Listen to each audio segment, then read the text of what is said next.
याचिकेतील 12 आमदारांच्या नियुक्त्या गेल्या 3 वर्षांपासून रखडल्यात। या पार्श्वभूमीवर आज मुंबई हायकोर्टात निकाल दिला जाणार आहे। राज्यपाल नियुक्त 12 आमदारांच्या नियुक्त्या रखडल्याच्या पार्श्वभूमीवर ठाकरे गटाने जनहित याचिका दाखल केली होती आणि या याचिकेवर हायकोर्ट दुपारी अंतिम निकाल देणार आहे। मुख्य न्यायमूर्ती देवेंद्र कुमार उपाध्याय आणि न्यायमूर्ती अमित बोरकर यांचं खंडपीठ निकाल जाहीर करेल।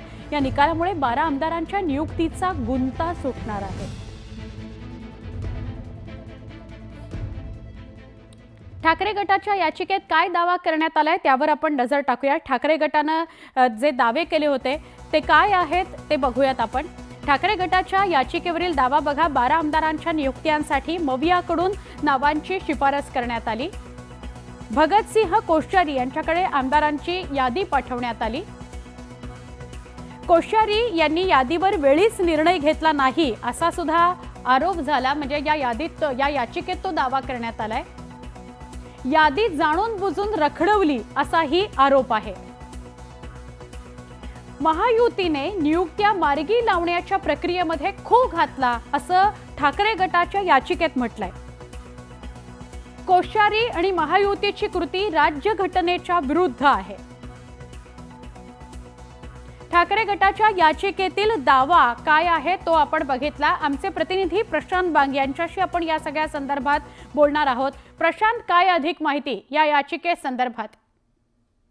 सोळा या याचिकेच्या सुनावणी दरम्यान 2 अत्यंत महत्त्वाच्या मुद्द्यांवर स्थगन झालं होतं कोर्टात। युक्तिवाद आणि प्रतिवाद या दोन्ही एकाच मुद्द्यावर सगळ्यात महत्त्वाचं की राज्यपालांचे घटनासिद्ध अधिकार नेमके काय आहेत। कारण घटनेमध्ये राज्यपाल नियुक्त आमदारांच्या नियुक्तीबाबत निर्णय घेण्याचा अधिकार प्रदान केला आहे, पण त्याच्यामध्ये कोणताही कालावधी हा निश्चित केला नाहीये।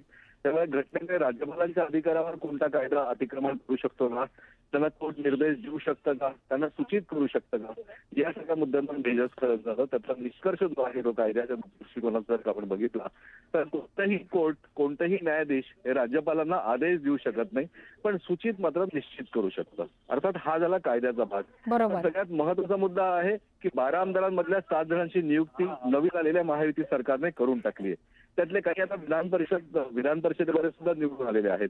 यामुळे आता उरलेले 5 आमदार आणि इतर शिल्लक असलेले 3 आमदार यांच्या नियुक्तीचा मार्ग आजच्या निकालाने मोकळा होणार हे मात्र निश्चित मानलं जात आहे।